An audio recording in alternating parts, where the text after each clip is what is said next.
Good afternoon, and welcome to the Weeb Trash Can Podcast. Hi guys, I'm Byron D0, and I'm with this motley crew of misfits. We're going to talk your heads off about anime-related things. So, your turn. I'm Mark, aka the Mechanical Guy. I'm here just putting my input on mech anime and all others that I do have an inkling on. I am Giuseppe Megatron Paulino. My voice is as smooth as I am. That's all good. He's so humble, guys. So humble. Hey, as long as you recognize. Yeah, right? Hi, I'm Maggie. I'm here because Byron asked me, this week to join. So I'm here to put in my 2 cents on things. Alright, and I'm Brittany, aka 606 Defender of Justice. Yeah, I saw that Byron posted a Facebook status talking about a weed trash can, and I was like, that's literally me. I have to be a part of this, so here I am. I guess maybe I should throw out my Twitter handle since everybody else has been doing that. I'm More or less. Maggleby. Woo! Welcome. Okay, so today's topic, we're going to be talking about our first anime. I know a lot of anime fans who have gone up and down various series, various movies, but I feel like you can get a better understanding of an anime fan by the first show or first shows, sometimes movies that got them into it. For me, I kind of have a couple ones. I'm going to go with a couple obscure ones that you probably wouldn't know unless you grew up watching CBN, but they did an adaptation of some Bible story anime. There were two called Superbook, which was literally about Bible stories. The characters had like a talking robot and a technological Bible. It was weird, but it was interesting. The original was nowhere near as religious as they made it, because as I've learned in Japan, they kind of treat Bible stories and Christianity like the way we in the West treat Greek myths. They're just stories to be told.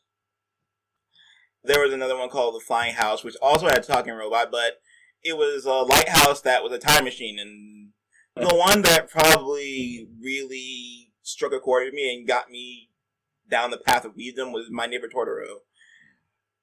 I remember where I was the moment this was released in theaters in the U.S.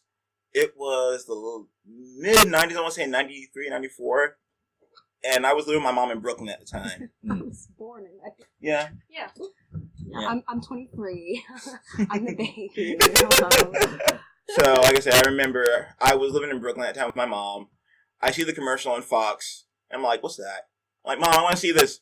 Mom, you take me. And I'm like, I'm basically like just dragging against her leg. I'm like, let's go see it. The only theater that was playing at the time was near Rockefeller Center. So that Friday when I got out of school, I can't even recall it. I have. Oh shit, that came out in '88. Yes, it did, and Fox got the license for it. Mm-hmm. Yeah. And they finally brought it to the States. But yeah, I begged her. We made a day of it. We went down to Rockefeller Center. There was an artist down there, and he drew a really nice picture of me. I don't know what happened to the picture. Fond memory. I still hold the memories in my heart. And I remember like grinning from ear to ear when I saw it in theaters for the first time. And the soundtrack was amazing, especially when they played a Toro theme when the kids were like flying with him in the sky. And after that, I'm like just like singing the theme song to myself as I'm going. I'm like, Totoro, Totoro, Totoro. And then when I got back into school, none of my other classmates knew what the fuck I was talking about. And it kind of was that way for a long time at the Weeb. It's like trying to find people before like it became such a big internet community. Like just trying to find people to talk with this stuff about. It's like Yeah, like I mean, not to cut you off, but like I remember in high school, even if you liked anime, you were considered a weirdo, and I was like, Yeah. what? Oh yeah. Flat out. Oh, yeah. It just wasn't like not that I was like super shy about it or like reserved about it. Like in high school, I was kind of an asshole because people were assholes to me, but at the same time, it was like, damn, I can't talk to nobody about this. If you go around high school wearing like this Attack on Titan shirt, Yeah. or a Naruto shirt, or Yeah, anything they like point that, it out, then- make fun, Yeah. and they'd be relentless Oh, too. yeah. Oh, absolutely. And even nowadays, that's still the case. It's still definitely a niche thing, but not nearly as the fact that there is identifiable wardrobe that Mhm. anyone can go out to like Hot Topic and buy Yeah. Yeah, Yes. that's some major tells stuff. how far it's come. But I mean- there's still definitely a social outcast aspect to it. Oh, absolutely. I mean, I work in a public school, so I see like a lot of kids wearing like Weeb type attire. Like I see like a lot of the 6th and 5th grader girls wearing cat ear headbands. And I'm just like, where is it's coming full circle. Yeah. Mm. And I saw a kid a couple weeks ago wearing a trunk shirt. When I was walking out of class, I'm like, what do you know? What do you know about that? Yes. Hey, don't be gatekeeping, man. He gives the kids a hard time. I'm like, Yeah. I'm just like, really? What do you know about trunks? He's like, oh, he's your son. I'm like, okay. All You right. shall not pass until you. No, I No. enjoy using it as a conversation starter, but it's as long as you don't actively like discourage kids Exactly. from that's the breaking point is you can go up and see someone wearing a trunk shirt and be like, what do you know about trunks, and like quiz them, or you can say, hey, what do you know about trunks? Yeah. Like I Yeah. didn't think that someone your age knew about that. Yes. Yeah, back to Totoro, I guess. Yes. But like from that point on, I would watch other things, but I would add one more to that list. The one that like kind of taught me the complexities of like anime storytelling would be Gundam Wing. Mhm. At that point, I had been to Dragon Ball. I had seen like a couple of movies here and there on Sci-Fi Channel. But Gundam Wing was like my introduction into the Gundam franchise, and it was like my first quote unquote war anime. Mhm. Like just understanding like sometimes the good guys aren't all that good, and sometimes the bad guys have a reason for being bad. Right. And I want to say I was 15 when I first saw Gundam Wing. Yeah, it shows that. Yeah. Yeah, I was 14. Yeah, Yeah. about the same time. Yeah, and then like after the fact, I remember like just thinking like, wow, this could be us given the right circumstances. Yeah. I mean, my 15-year-old brain couldn't process a lot of the more complex aspects of it. So I made the mistake of taking a lot of it at face value, but like watching more stuff like that, getting into like a lot of war stories now, I kind of have a better understanding of why these stories have to be told the way they are, because that's how life is. Yep. And granted, I no longer see anime as this altruistic art form that I used to. I still appreciate stories like that, even if Gundam Wing hasn't aged all that well. Yeah. Which I'm sure a lot of fans will say. They love the pretty boys, but it really wasn't that great of an anime. Wait, that's not what it was primarily about. Okay, I'm saying that, but I haven't actually watched it, which is that needs to be a homework assignment. Yeah. So like here's the thing, right? So Gundam Wing, God Gundam, Gundam Seed, what is it, 0081 or something like that? Yeah. Below all those. All of them, right? They're all telling this crazy complex story, and from my point of view as a soldier, it's just so. Oh man, if I cry, don't hold it against me. It's so like real and to the point. Like there's so many things happening behind the scenes that Gundam Wing is able to capture, and like there's all this conflict and all this drama, like the Peacecraft, whatever it's called. Yeah. And like all that stuff really comes together in a way that balances both the politics and the front line side of it. I would dare to say that Gundam 00 does a better job telling Gundam Wing's story. Yeah, Yeah. it sets it Yes. up. Yeah, because they flesh the characters out more, and they actually had 2 seasons of it, as Mhm. opposed to the 26 episode structure that was Gundam Wing. Yeah. I feel like if Gundam Wing had had more time to tell its story, maybe it would have ended better. Well, I mean, I don't know, Endless Waltz did a pretty good job. For me, it did. Okay. Although, if I'm gonna recommend like a good War Gundam story, Iron Blood Orphans. Yes. Yeah. Yes. Because it shows like the pilots as soldiers. Mm-hmm. Although I would also say like the original Universal Century Gundam stories for good war stories as well. Yep. War in the Pocket. Mm. I cannot recommend that miniseries enough. Mm. Bernie! Oh yeah, and Bennett the Sage actually did a really awesome review on War in the Pocket. He explained how like Al, one of the main characters of the story, was not portrayed as this obnoxious little shit. Yeah, and he was relatable, and just showing like how war can affect people that aren't necessarily in the crossfires. Yep, there's always collateral damage. Yes. Well, the one that really got me weaved out, as I stated earlier, was Voltron. It's like, I was kind of into anime before, like Dragon Ball Z, like sucked me in a little bit deeper, but when they dropped Gundam Wing, it got me back to my roots with Voltron. It's like, oh man, they're not combining, but they're still kicking ass regardless. And I managed to go a little bit deeper into that rabbit hole. Like at my local video store, they had like Gundam 0083 Stardust Memory, and that was what got me introduced to the Universal Century, the original Gundam timeline. And I was like, holy shit, this isn't like Gundam Wing at all. Whew. I feel in a lot of ways that 0083 had like a Romeo and Juliet element to it. A little bit. More of like a love triangle. Yeah. Yeah, that's right. I mean, Macross did similar things, but that's definitely a good gateway drug though. Yeah, but unlike Macross, like they're on the same side, and like Stardust Memory, it was like they were on opposing factions. There was Gato from the Zeon and Kouraki from the Federation. Yes, and there was Nina Purpleton right in the middle. Yes. One thing I liked about that one was the fact that while Ko was a good pilot, he wasn't considered like the best of the best. Yeah, I mean he was a test pilot. He didn't have any actual real like combat up until like the GPO2 was stolen. Yeah. Meanwhile, his rival was like he had the nickname of the Nightmare of Solomon. Yeah, because he was that good, and it's like it was a good way to make Ko seem more human. Yeah, like what he wasn't. What is it? A new type? No. Like what is it called? Peggy Sue or something like that? Mary Sue. Mary Sue. Self-insertion. Yeah. Really shallow, badly done self-insertion. There are a lot of anime that do that too. Yeah. There's a lot of medium that does that because it's a bad pandering. There's some good pandering you can do out there. Mary Sue's are not. Nope. They're inherently that's an internet term that was created to specifically describe bad pandering. Mm-hmm. Lazy pandering.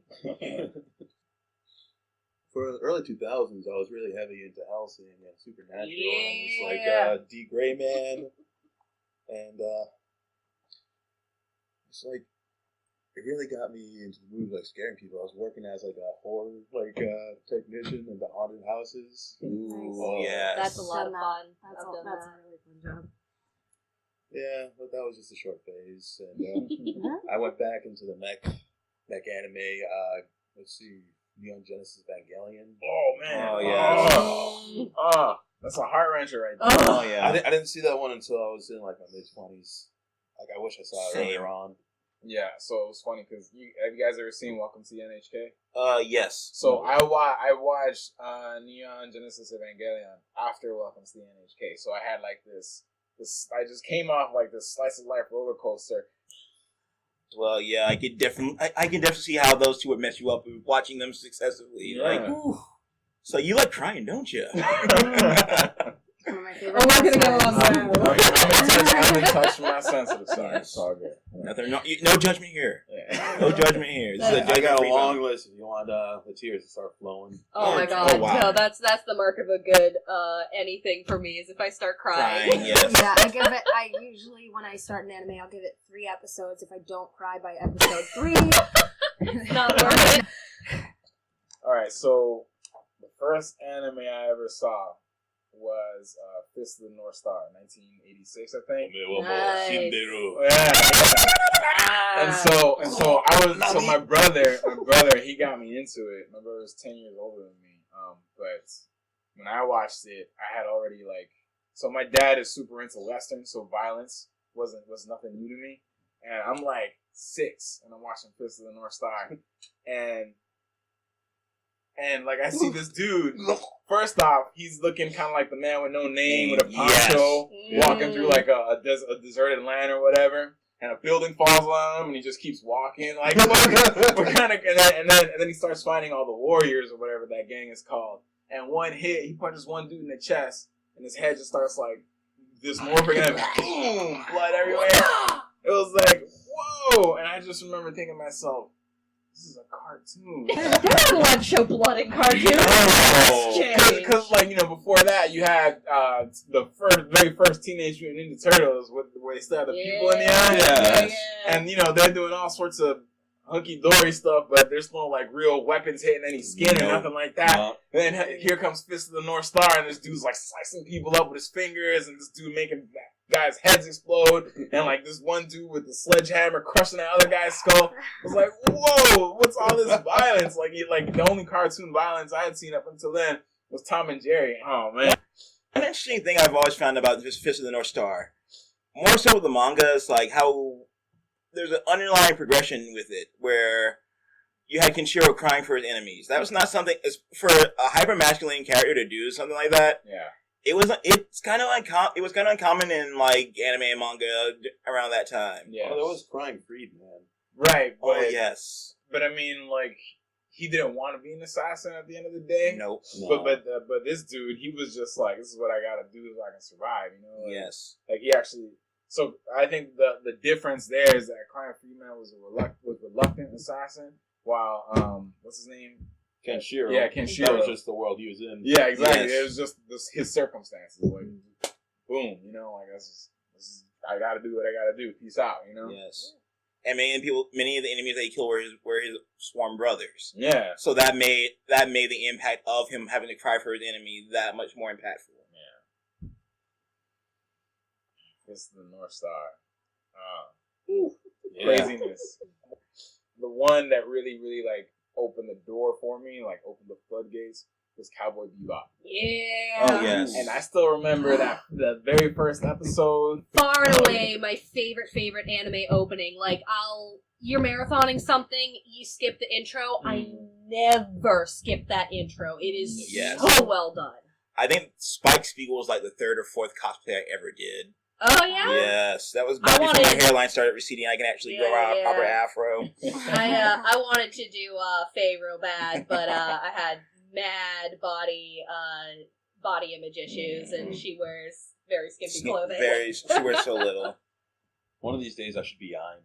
Yeah, get a corgi key. That's what you need to do. And so for the longest time, I thought Edward was a chick. Edward is not a female. Really. What's are you going by Japanese or English translations? Because English translations, they explicitly do say that Edward is a girl, and everyone thinks that she's a boy. Wow. I don't know. Last time I checked, Edward was a dude, not a chick. I think I recall there's an episode where Faye finds out firsthand that she is she's a girl. Yeah, and it's this whole comedic surprise thing. You're a girl? Yeah. Because it's Edward is. Edward's a boy's name, typically, and she behaves in very, not masculine, but, childlike, tomboyish type animalistic thing. almost. Feral. Yeah. Yes. Behaviors that are more often associated with young boys than young girls. Yes. There's specifically a reveal where Faye's just you're a girl! It's the end of an episode, and you just hear Edward laugh. Yes. Edward Von Trotsky or something like that. It's longer than that. Yeah. I think it's 5 separate names. It's a mouthful. Yeah. But it definitely starts with Edward. Yeah. But the third. Yeah, the third. Yeah. But, Edward the third. It is. It's a long thing. But yeah, no, I love Cowboy Bebop, and especially because it's an amazing gateway anime. It is. Yeah. Because I don't know how it affected you when you first saw it, but for me, it's the art is well done, the story is well done, and the music. My God, the syncs up music. so well. The music is just phenomenal, and that's such a good tie-in for someone who's poo-pooed anime or who's just not interested. Like my brother does not do cartoons. I can see him watching Cowboy Bebop because the music, the way it's interwoven with the story, is so incredible and so poignant. And it's also a lot diverse too. It varies very from episode to universal episode. music. Yeah. No, it's great, and that was something that the director very intentionally did, was to take the music and then build the episode around a certain sound or around a certain song. Now that you say that, every episode is titled after either a song or an album. Yeah. Yes. So Yeah. it's like, what is Shinichiro Watanabe? Yes, Shinichiro Yeah. Watanabe. Yeah. That dude, Not to be everything, confused with Shinichi everything. Watanabe. Yeah. Well, everything that he does is literally built around the theme, and for Cowboy Bebop, music was the theme. Like Ballad of Fallen Angels, those 2 episodes were literally like you start real low, and you have the build up, the crescendo, and then you have the final boom. It's chills. I got chills. Yeah. I was gonna say the music has like even transcends the anime itself. Like back when I used to be more into into the b-boy scene, I've noticed like a lot of the songs like Tank's remix, What Planet Is This from the movie. Yeah, those have been used at battles all the time. Yeah. I even have it on my b-boy playlist, so it's just like, okay, I'm gonna dance to this today, like when I'm on my own. Oh no, that was the first soundtrack that I went out of my way to download the entirety of. I have the live also. I have the live album as well. Oh, Yeah. The first one I downloaded in its entirety was Trigun. That's a great another. one. Yeah. So I was actually thinking a lot about Trigun as you were explaining Lone Star. Just the setting of it, not the violence, but the setting of it. Yeah. Because I've only seen a couple episodes of Lone Star, but the way you guys were describing it about the reluctant assassin and it's the way of life and the desert and whatnot, and I immediately started thinking it sounds like a way gorier version of Trigun, setting wise at least. Yeah. Yes. There's definitely some. She means North Star. Yeah. North Star. I'm sorry. No worries. Yeah, that's cool. That's cool. It was also somewhat tied into the conversation as well. Yeah. I was gonna say I've only seen the first episode or 2 once, and my ex had me watch it, and it was good. I enjoyed watching it for what it was, but I don't know, for whatever reason at that point in my life I didn't really continue on my own. All right, cool. So my first anime that I ever watched that I absolutely loved before I knew what anime was Castle in the Sky. And that is a Miyazaki film that is honestly not super well known. Like, when people talk about Miyazaki, they don't tend to talk about Castle in the Sky. They talk about Totoro, they talk about Kiki, they talk about, Mononoke, they talk about Howl's Moving Castle. And these are all phenomenal films, but the very first Miyazaki anime, anything that I saw, was Castle in the Sky. And I remember going in, and I was at my local video store, and I didn't know what I wanted to watch, and I just saw this cover. And it is literally, the cover was, I thought it looked really, really cool. And I flipped over the back and I was like, this sounds like a lot of fun. So I brought it home and I watched it, and the artwork was unlike anything I'd ever seen. It was incredible. And this is very early Miyazaki. So it actually, in aging, it's not nearly as impressive to watch now. Like, his artistic style grew so much as he went along. But at the time, this was the first thing I'd ever seen, and I was blown away. It was incredible. And still something that I pay attention to first thing in anime is the characters, the story, and the art are what really pull me into something. So now that you say art, right? I've seen Castle in the Sky, and in a way I've witnessed Miyazaki's development in his art. and I can say that his use of colors. So even to what was the last one, like, was it Pollo or something like that? Ponyo. Yes, Yeah. Ponyo. Yeah. So Castle in the Sky, you have all this like almost like mystical feeling, and then you move through. You get House Moving Castle, then where you have all these like really really bright colors, and it starts moving and on you can like definitely see. So you can tell that it's early Miyazaki because his art style really really changed. And like I said, watching it again, I was like, the thing that struck me was not the art this time around. But again, as a kid, it was the first time I'd ever seen anything like this, and that's what really really sucked me in. There's also I didn't know what steampunk was as a child, but oh man, are there some steampunk vibes to that? Especially Oh yes. Especially in all the flashbacks that happen. It's hella steampunk. Which is again a really, really cool visual and thematic aspect that baby Maggie like didn't know what was going on, but it was just like I knew I was interested. But the characters, I mean, Miyazaki in general is always excels at characters and themes. Yes. And that's what he does. Yes, he does. And so you have these characters who are two kids who come from very similar immediate backgrounds but have very different like ancestry. And they're both coming, one has this Cheetah has this incredible legacy that she has to live up to, and she's a princess but she doesn't know it. But she and the main boy Patsu both just grew up orphans working their jobs. She worked on a farm by herself, and Patsu worked in basically a mining facility. And they're both portrayed as incredibly hardworking, earnest, kind, selfless people.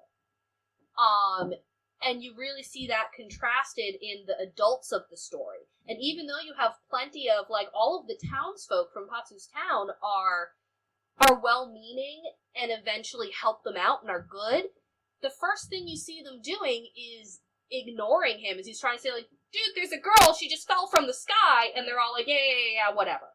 And so that continues to be a theme throughout the entire thing, is about selfless motives versus selfish motives, about, innocence versus adulthood, and these are all the themes that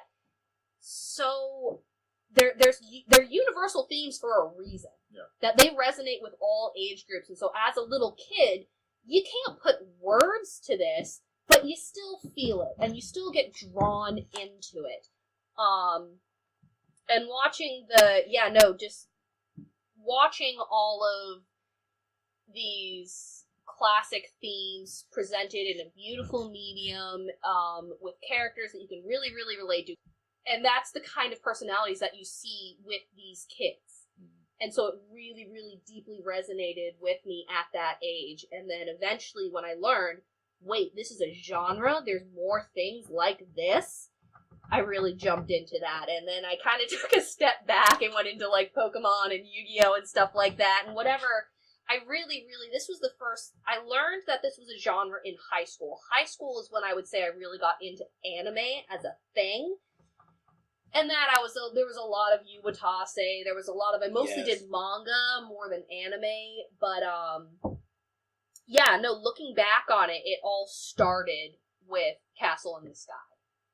That's definitely one that I need to watch in its entirety, because, like, I've seen commercials. Yeah. I've seen enough art about it where I have an appreciation for it. Mm-hmm. And the art, even on, like, the books of it are amazing as well. Like, I love Miyazaki's ability to take Western concepts and make them his own. Yeah, yeah. Even with and again, like, going back and watching it now, he hadn't fully developed his art yet, and you can go through and say, oh, there's the nature theme, like, it's a trope now, you know? Like, you can tell, you can pick out that's the Miyazaki, oh, hey, there's the weirdly designed aircraft, like, classic Miyazaki. And he hadn't really nailed down how to do those yet, but it's still the intention shines through. So this is like not too long after Castle of Cagliostro, right? Oh, good. That's classic. Which was, I believe that might have been his his first piece of animation, Yeah. like professionally anyway. I Yeah. actually don't know. It's just- Yeah, to Yeah. IMDb. Woo! That's another one I highly recommend. Mm-hmm. Yeah. No, I actually I don't know that one. I have a complete collection of Miyazaki, but it's the complete collection of like Miyazaki Ghibli. Oh yes, okay. So does So it have like Nausicaa? probably it does have Nausicaa actually. Oh. That's one of my favorites. It does have Nausicaa, but again, even though that wasn't technically a Ghibli yet, I think it's well known enough over here that it would have had to be included.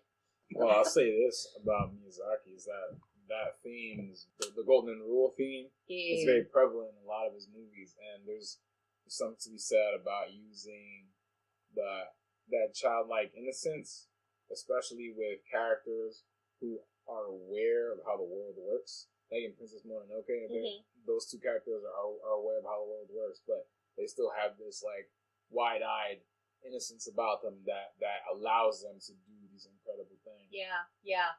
And that's really that's so what he does. And I'm actually just gonna read straight from my notes now that it's pretty standard Miyazaki. Themes are recognizable as tropes nowadays. The art holds up, story and characters hold up. Miyazaki films are heartwarming and compelling, speaking to basic instincts about family, what power means, loss of innocence in both individuals and in society, and all these elements interplay really well. Plus, I mean, overall, it's all framed in a steampunk treasure hunt, so, you can't really go wrong with that. My first anime is going to be a little bit different. As we mentioned earlier, I'm a little bit younger, so I remember I was in, 6th grade. I was that emo kid, didn't really have many friends, and I started watching Naruto. And that was just a really groundbreaking thing for me, because, with Naruto, in, like, the first couple episodes, you see that he is all alone. And, getting to go through his experience and seeing that no matter where, you are in your life, there are going to be people, you're going to make these friends, you're going to make this family, and that was a really big thing, for me personally, especially growing up, and then of course you have those characters like Sasuke and Gaara that are like, those really cute, like, emo boys, Yeah, I can see that.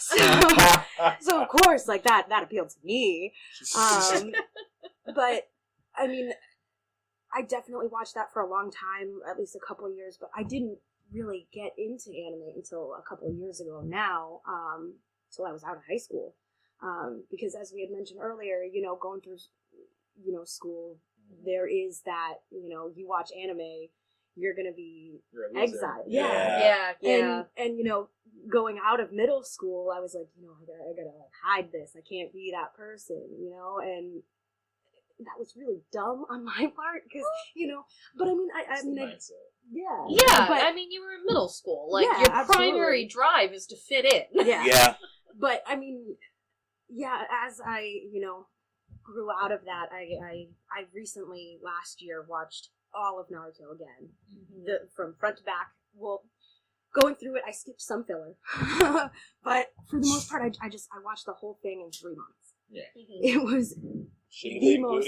Yeah, I was gonna say including shipping in. Yeah. Oh, all of that, like, wow. Yeah. I mean, I skipped that, filler with Jiraiya, between Naruto and yeah, but I skipped all that, and I finished the whole series in 3 months, and it was just the most wild ride. Every character, you grow to love. Even a lot of people have these problems with like Sakura and like this and that, and it just and every character I personally grew so attached to. I'm watching this show 30 episodes a day, Pretty much. Yeah, pretty much. It's a long series. Yeah. But it definitely pays off. It pays off afterwards, because I remember getting so invested into it, even like all the way through. Like, I got to a point with Naruto where I'm just like, I cannot die until I finish the series. Yeah. Too much is going on right now. Yeah, and it actually lined up so that when I was finishing, like, the last episode aired, like, that week, you know? So it was, like, really tough for me. Because it was, like, ending completely. And I was like, no. But luckily we got... Yeah, luckily we have, like, Boruto, but, I mean, that's just not the same. I mean, it's cute. Yeah. It's not the Like, same, though. it's cute to see this new gen, like, growing up, but I mean, that's the thing, it's like cutesy, you're not getting any action yet. So, Protagonist What either. happened 10 years later. I want you to hold on to that feeling because you're gonna feel that a lot as you get older. Oh yeah. It's gonna be like, oh man, nothing's the same. The music ain't the same. Nope. Like it's gonna. Yeah. Dude, I was talking about, you know, getting so deep into Yu-Gi-Oh! That's had like 5 freaking like reboots in different gens, and I can't get into any of those. True. Naruto is... I don't think people realize how much of an impact it had on the generation of fans that it created. Oh yeah. I wouldn't say it changed the game for shonen anime, but it definitely established a lot of... The bar? It definitely established the bar. Like, many could argue that Dragon Ball and Dragon Ball Z helped to like, create a lot of the conventions that are there. But, like, shows like One Piece and Naruto, and to a lesser extent Bleach, as I give that series a middle finger, college. We'll put it aside. We'll put it aside. Yeah. But those shows which were the big 3 at the time, they cemented what good shonen is. Yeah, and I actually, because those series really cemented a genre and made things very popular over here. They have their place, but I would not recommend jumping in on any of those series because their one huge downfall is how long they are. Yeah. And it is incredibly intimidating to be like, oh, have you seen the show Naruto? And you start watching it and go, there are how many episodes? I finished it in 3 months. Watching like 30 episodes a day! Like, that's a lot of content! I would also argue that I wouldn't recommend Bleach simply because of how quickly it jumps the shark. It might get you to hate shonen, honestly. You jump the shark, but the show has a jetpack now. No, I kind of gave up right after the Hueco Mundo arc. Yeah, I should have done the because same. things like, that's about where I just kind of stopped getting interested. I'm very glad that I kind of stopped both reading and watching after the Hueco Mundo arc. One, because I wanted to catch up on the manga before I kept watching the anime, because the anime went through phases where they had to do filler arcs while they waited for the manga to keep updating. That's a big problem that Naruto's had. Because this ended so poorly, now we're seeing the anime industry do more, let's just do it in season blocks. And it works really well for shows like My Hero Academia and Black Clover. No, I can't. Well, that's another nice thing about anime is you get to choose if, like, you hate a voice actor in one language, just switch over to the other. Yeah. That was my main thing why I had trouble getting into Naruto, was Naruto's voice pisses me off. I can't do his English voice, but I'm willing to bet I could happily watch it in Japanese. I really can't do any anime in English voices. I mean Naruto. I watched it on Cartoon Network on TV when I was a kid. But like going back and like when I rewatched it, I definitely no. I think that's what turned me off. Was I remember watching it. I was babysitting at like midnight, so the kids were asleep, and it happened to be like what was on, and this was a pretty regular occurrence for me. I grew up on Cape Cod, and I worked for a babysitting agency, so like I would go to really nice hotels while the parents went out, and literally just be sitting there in a hotel room with the lights out, twiddling my thumbs at 11 o'clock at night, which is when I'd be able to turn the TV on and watch watch Adult Swim.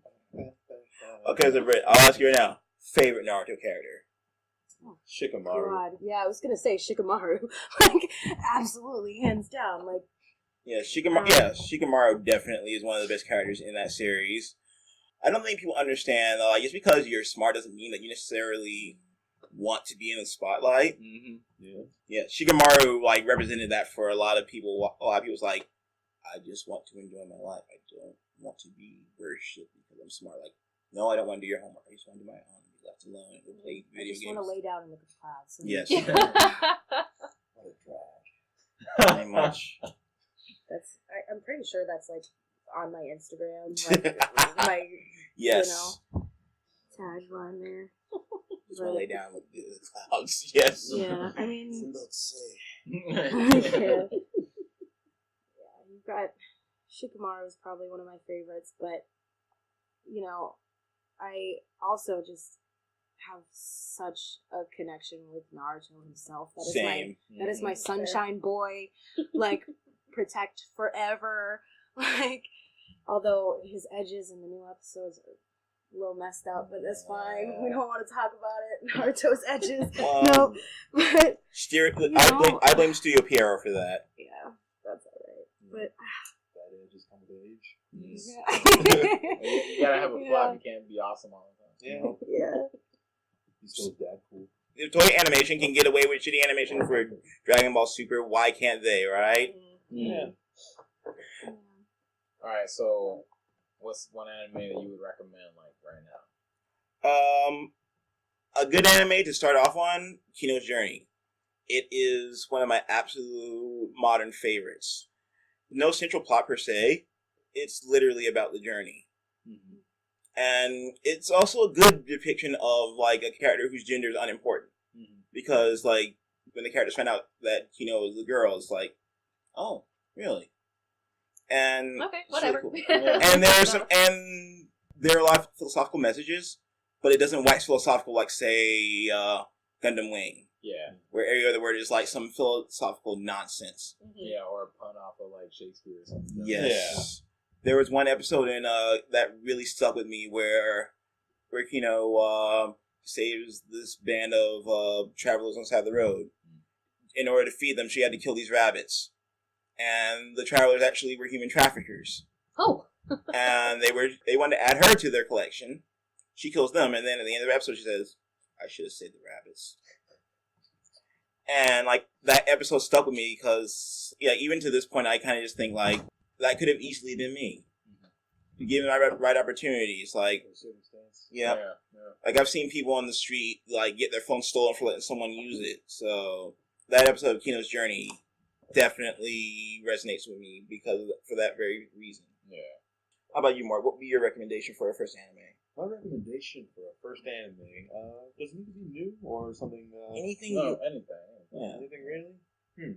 Well, for first anime, I'd have to say Heavy Object. It's relatively new.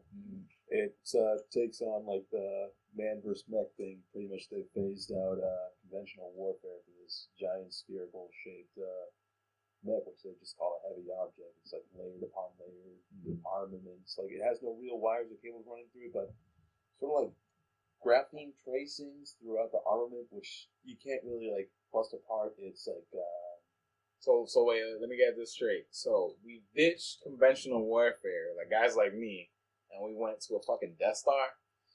Well, that's because they tried taking it out. They tried nuking it.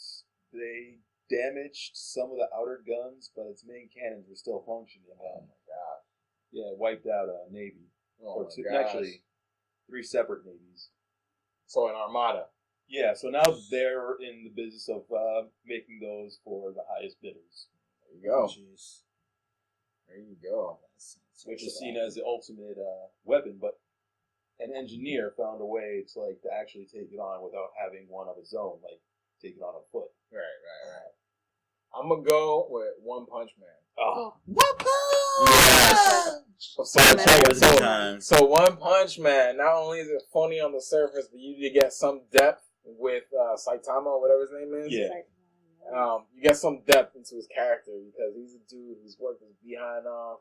He's become like the super powerful fighter, but he gets bored with the fact that he's able to knock everybody out with one punch. He's like a one-hit wonder.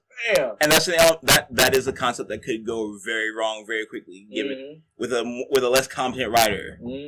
And so you have all his internal struggles. You have all this like messing around with dialogue between people thinking he's so awesome and so great, when in reality, all he wants is to just have fun fighting. And like as somebody who's practiced martial arts, once you don't have a challenge anymore, you almost start to lose the love of it. Yeah. And the love is what keeps you going. And so whether it be BJJ, whether it be Muay Thai, whatever, you always want to be challenged because those challenges make you better. You know, if you get put into an armbar and able to slip out, you have like this almost oh shit moment, right? So that's what One Punch Man is all about. It's about this one dude searching for this ultimate challenge, and it's only like 13 episodes. Check it out. If we're talking about One Punch Man, we also just need to talk about the relationship between Saitama and Genos. Yeah. It's unbelievable. They're so funny. Their characters just mesh so well. It's like Genos is a straight man. Yeah, he's like disciplined and you know, you got Saitama. He's just like, dude, this is what? Yeah, It's not that serious. Yeah, and he worships him. It's so funny. Like how that show was sold to me was as a deconstructionist fighting anime. Yes, the deconstruction of shonen anime as a whole. Yeah, and that was the part that really went like, ooh, okay, and you watch it through the eyes of someone who's watched all of DBZ and whatnot, and go, yeah, no, this is what actually would happen. Yeah, in that world, let me just punch you. Yeah, right? Once you're not going to have god tier villains descending so that you constantly have to keep improving yourself. Like at some point you're gonna hit peak and you're gonna be the best in the world, and then what do you do with that? And your whole life is fighting. Like there really is, on top of the great character dynamics and stuff. It really is just, especially for, it's a great jumping off point, but it's also a really nice thing for, like, the jaded anime fan. That was totally me, because I had just gotten off Code Geass, right? Yeah, and after Code Geass, just to have to watch Bleach was like, what the fuck? and so I was like, alright, I ain't watching no more anime until something good comes around. So then I started watching Attack on Titan. But when I finally saw One Punch Man, I'll never forget it. When that mosquito chick, like, it starts, like, causing havoc. He just comes out of nowhere. She's just like, boom, blood. That mosquito. Mosquitoes suck. Yeah, and it's not a huge build-up, and it's not a huge accomplishment. He's just like, meh. Yeah, it's like, whatever. It's no different to him than literally just squishing a regular mosquito. Yeah. I would also say as far as characters are concerned, I like characters like Moomin Rider. Yes. Oh, yeah. Because he's like so far down the tier, but that doesn't stop him. He still keeps going. Mm-hmm. That's a character that I can personally relate to. It's just like as someone who kind of is not necessarily exceptional at anything, I'm just like, I'm still going to keep going, maybe I'll get somewhere. Yeah. I auditioned for The Voice not too long ago, and the competition was just like, okay, I'm probably not going to make it past this room. That's alright, you're still a splendid ninja. Yes. So actually, I have two main things that I recommend people. The first is, for the, non-anime fan, or someone who's more into sci-fi, Cowboy Bebop is an amazing starter series. Because one, the English dub is great. Phenomenal. You don't have to worry about the annoying, English dub, which is, again, can be a dub versus sub can be a whole nother episode unto itself. It's a rarity, It is. It's a rarity. It's a great jumping in series. One, because it's very well voice acted, and two, because we were raving about this earlier, about this series. It's a great jumping on point because of the way that it's basically just it's a sci-fi opera. Yes. And Star Wars has proven that formula appeals to a lot of people. But it's not like Star Wars is a hopeful sci-fi opera versus this is a little bit more real. Yeah. It's a little bit jaded. It's the nitty gritty, but still hopeful. It's Spike Lee is a cowboy bounty hunter. Yes. It's very, very good, and it's a great jumping off point, like I said, because it's easily accessible, it's in English, it's not that long, it's 20-something episodes? 26, 27. And it's on Hulu. Yeah, and too. it's like I said, it's been around, it's established, it's a really, really good thing to jump in on for a newbie, and it's not an overwhelming thing to get into. It's, it's a good, solid 20-something episode series, that has a lot of really cool elements that go into it, from the characters, to the music that's so integral to it, to the world that they've established of this bizarre future, sci-fi, and then each planet often has a different kind of theme to it. So you've got, like, the Western, you've got the, typical futuristic, you've got the, like 1920s themes. So it's a really, really good thing to jump into if you're kind of dipping your toe into anime. I love how Earth is a wasteland in Cowboy Bebop as well. Yeah. It's kind of a lot of space stuff works, a lot of futuristic space stuff works like that, where the reason humanity was driven into space was because we fucked up Earth too bad. Yeah. Just like which seems reasonable to me. I think that's probably what's going to drive us to space. More or less. But the other series that I always recommend to people, and this is if someone's actually wants to get into, like, anime, and is not afraid to dive into anime, is Full Metal Alchemist. Oh, yeah. Totally. Yeah. And here's the thing with Full Metal Alchemist, is it does technically have 2 series now. There's Full Metal Alchemist Original, which followed the manga plot up to a specific point. A specific plot point involving a Colonel Maze Hughes, which we won't get into if you want to watch that series. But at that point, the manga source ended, and they went off and they created their own ending. Yeah. And earlier we were talking about how a lot of the filler arcs fell flat and they weren't great. Full Metal Alchemist did it well, because they didn't try to go back. They said, nope, this is the direction that we're going, and they finished it, and they ran with it, and it was beautiful. Full Metal Alchemist Brotherhood is that series again, and it's about this with a few variations. The plot is about the same up until that one plot point with Maze. Yes. And then it finishes off, it follows the manga the rest of the way, and it does what the manga did. And both are incredible, and both are worth watching.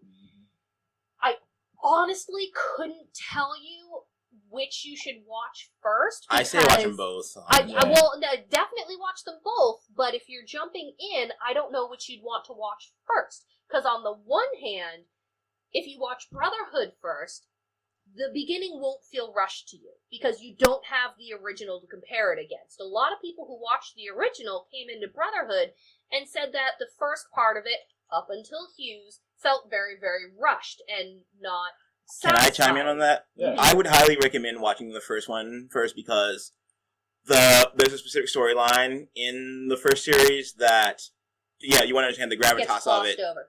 So here's the thing. So actually, I was going to argue the merits of both.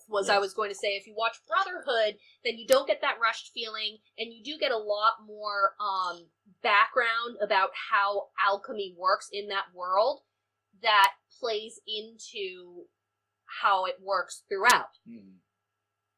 Versus if you watch the original first, you have a lot more insight into how alchemy works, which could be tough if you're taking that information from the other series and bringing it over to this. Like, it doesn't really apply. But at the same time, if you watch original first and then go to Brotherhood, then the beginning is going to feel rushed, because the original really, really draws out and lingers on some amazing plot lines that happen that get 2 or 3 episodes. Yes. Versus in Brotherhood, they're just like, you've already seen this, and it gets half an episode.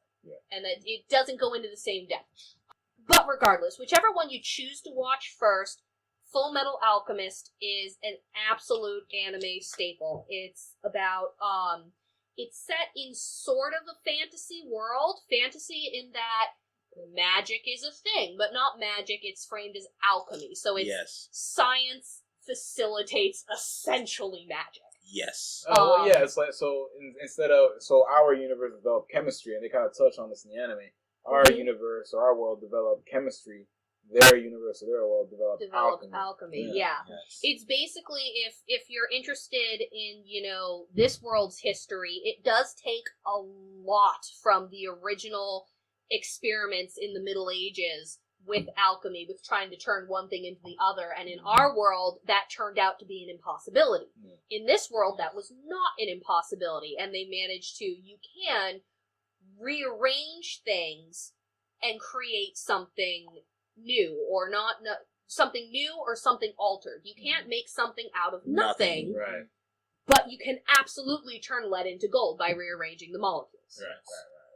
And there are costs to that. There are energy costs, and the whole thing is framed in basically you have two children who are driven by extremely tragic events, who are just trying to get their life back through alchemy. They messed up their life through alchemy, and they are now trying to get what they lost back.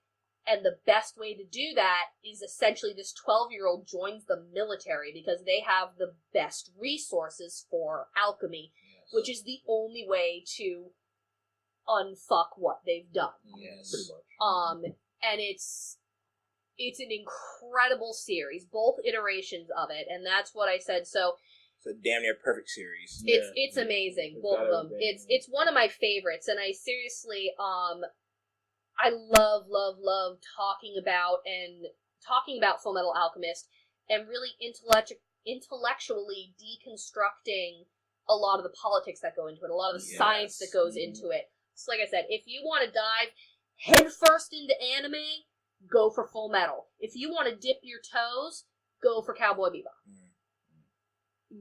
I am a big horror anime fan, and we haven't really touched on any of those right now. Yeah. So I was thinking about Corpse Party.